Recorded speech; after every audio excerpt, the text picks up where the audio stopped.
Khamzat Chimaev versus Dricus to Plessis. Two men with chaos in their blood, undefeated in spirit and allergic to boring fights.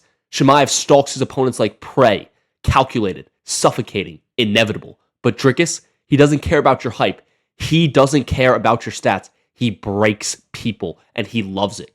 Something's got to give, and it's not going to be pretty. Ladies and gentlemen, welcome to UFC Fight Day. Now, this is the inaugural first ever episode of UFC Fight Day. If you're wondering what the hats are here for, at the end of the episode, I will pick up one of the hats and put it on my head, signaling my pick for the fight. The goal of this show is to create an environment like inside the NBA or college game day, but for the UFC, hence the name MMA Fight Day. I hope you guys all enjoy it. Let's get kicking. Let's get right into it. Now, I know you guys love to gamble, so for the first segment of the night, we will be entering the lock room. I am going to give you my locks of the night. These are guaranteed to hit. It is free money. It's funny. Now, for our first lock of the night, this one is guaranteed to hit. We have Lerone Murphy versus Aaron Pico. Guys, there is a reason why Aaron Pico doesn't even have his photo yet on the UFC site. This guy is coming from another organization. They always say, fool me once, shame on you. Fool me twice, shame on me. I was fooled with Patricio Pitbull. I was fooled with Patchy Mix. I am not going to let it happen again. I'm not rocking with the guy from the other organization. Lerone Murphy, he may be 34 years old, the oldest prospect in the UFC, but he's number 6 in the UFC for a reason. Aaron Pico was great in his other organization, but he wasn't even the best guy in the world. He was like the number 2 or 3 ranked, and I know his highlights are phenomenal. Do not be fooled by the highlights. He was fighting some cans. Some real bums over there. Now, he does have clear power in his hands, and I actually do think he is a top 15 featherweight in the world. I do think he's legit. I think he will have a better UFC career than Patchy Mix did, and I think he'll have a better UFC career than Patricio Pitbull as well, because Pitbull just came too old. I think Aaron Pico is like 28 years old. He should have a good 5 years left in him. But Lerone Murphy is peaking right now. He is a great point fighter, as many people have liked to point it out. He looks exactly like Leon Edwards, not only in looks and body type, but also in his fight style. A great point fighter. This just has a 29-28 decision written all over it for Lerone Murphy. I think Aaron Pico will land some big shots in the first round. He's got power in his hands. But I think Lerone Murphy is just going to slightly edge out rounds 2 and 3, and he's going to cruise to a 29-28 decision. So for your first lock of the night, Lerone Murphy over Aaron Pico. He's actually an underdog, as you can see, plus 165. Are you kidding me? The UFC veteran? He's got to be the biggest lock on the card. Give me Lerone Murphy over Aaron Pico. And for my other lock of the night, I know he's a big favorite, minus 320, but there is absolutely no way on this earth that Kai Asakura loses to Tim Elliot. Guys, I know Asakura got finished pretty early on versus Alessandro Pantoja, but that's Alex Pantoja, the second greatest flyweight of all time. And it was Kai Asakura's first fight in the UFC. The lights were probably a little bright for him, but he did look quick. He actually landed a good shot on Pantoja, a shot that I know Tim Elliot would never land. I just think Tim Elliott's old, and it is flyweight. You know you do not age well at those lower weight classes. Your speed just isn't good enough. And Kai Asakura looked lightning fast. I don't think Tim Elliot is a good enough grappler. He's a good grappler, don't get me wrong, but he's not a good enough grappler to just sit on Kai Asakura the whole time. I think this is going to be a second round KO for Kai Asakura. If you want to bet KO, go for it. I think minus 320 is great odds for him. Me personally, I'd have him around minus 400, minus 450. I'm that confident in Kai Asakura. I know he doesn't have a UFC win yet, but this will be his first UFC win. Give me Kai Asakura as the second lock of the night over Tim Elliot. Now, as you know, on College Game Day, there's always a celebrity guest picker. So for my first celebrity guest picker, I don't have a celebrity, so I'm going with good old reliable ChatGPT. You got me through college, so I'm repaying the favor now. Let's see if ChatGPT knows ball. And for the first fight on the main card, ChatGPT is choosing Kai Asakura over Tim Elliot. You guys already know how I feel about this one. I gave it as one of my 2 locks of the night. I agree. Kai Asakura is going to run through Tim Elliot, but let's see the reasoning. ChatGPT said Elliott's awkward grappling and pace are dangerous, but he can be reckless. Asakura has explosive knockout power and blitzing combinations, rare at flyweight. Likely outcome, Asakura catches Elliott for a round 2 KO. Guys, did I not say Asakura round 2 KO? ChatGPT is so far showing that he knows ball. ChatGPT is 1 for 1 in my eyes. Next up, Michael Venom Page versus Jared Cannonier. This is a tough fight to pick, but ChatGPT is going with Michael Venom Page, saying Jared Cannonier's power is his biggest weapon, but he's a hittable guy against rangy strikers. MVP's awkward style, speed, and range management could be frustrating for a Cannonier. Prediction, Page avoids the big shot and wins a point-based decision. I once again am in full agreement with ChatGPT. I think Michael Venom Page is one of the most skilled striking point fighters we have in the UFC. I don't love his move to middleweight. I do not think he's big enough for that weight class. I think 170 is definitely his sweet spot.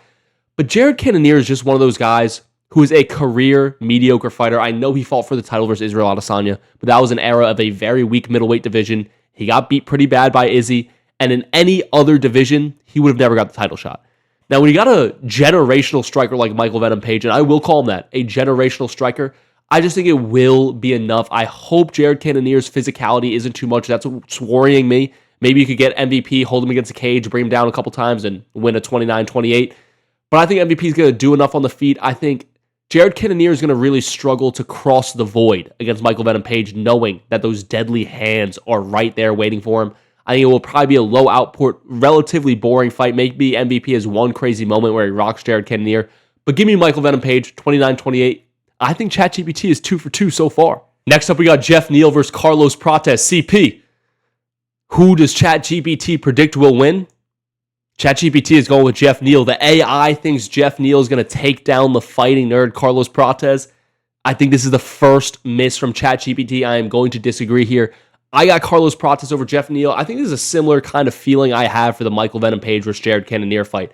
I think we have a very, very high-level striker, newer to the UFC. We don't know as much what he's about in Carlos Prates. Same thing with MVP. Versus Jeff Neal, who I'm seeing as a Jared Cannonier, just a career kind of slightly above average ranked fighter in his weight class. Jeff Neal's always in that like 5 through 14 range in the rankings. Never good enough to be a title challenger even, unlike Jared Cannonier. Just always just pretty good. He's a gatekeeper. That's what he is. He's the definition of a gatekeeper. And Carlos Prates right now is knocking on that gate. But let's see what ChatGPT has to say. ChatGPT said Neal has elite level boxing, fast hands, and proven durability at welterweight. I wouldn't say elite. I'd say pretty good boxing. We saw Shavkat Rakhmonov outbox him. And yes, it wasn't just a grappling. Shavkat Rakhmonov did outbox Jeff Neal. GPT goes on to say Prates is dangerous but less experienced against top-tier competition. That is true. Good point. Prediction, Neal uses cleaner boxing and footwork to take a unanimous decision.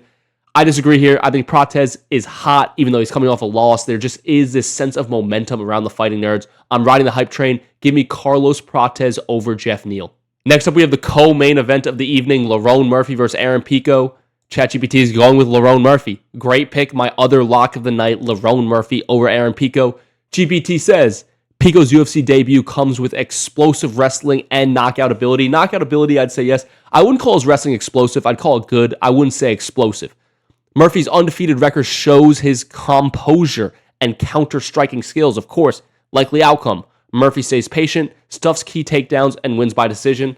Couldn't have said it better myself. You know Murphy's not getting a finish. That's not the type of fighter he is. Murphy by decision is the play here. You got to go with what we know is a proven product. I'm done with guessing about these Bellator and PFL fighters, just trying to take a guess of how good they are. I'm going with the safe commodity, Lerone Murphy. ChatGPT has only missed once. And the main event of the evening, Khamzat Chimaev versus Dricus still knocks Duplessis. What does AI say about this fight?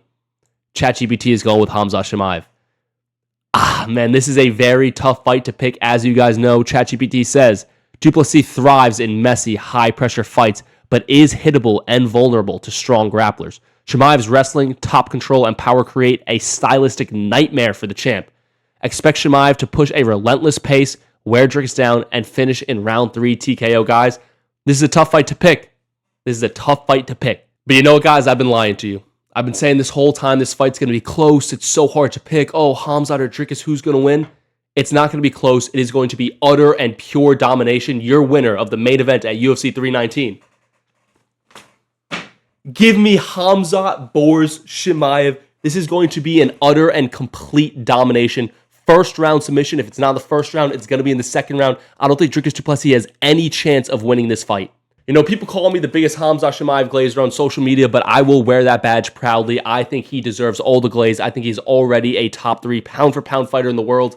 If Khamzat Chimaev loses this fight, I will be deleting this YouTube account you are watching on. I've said it before. I'll say it again. That's how confident I am in Khamzat Chimaev. Give me Boer's first round finish over DDP. But I will say, if this fight does go to decision, I still think Khamzat Chimaev gets it done. The whole cardio thing is overblown. Oh, he has bad cardio. He ran out of cardio versus Gilbert Burns. Who won round 3, Burns or Khamzat? The answer is Khamzat. Oh, he ran out of cardio versus Kamaru Usman. Who won round 3?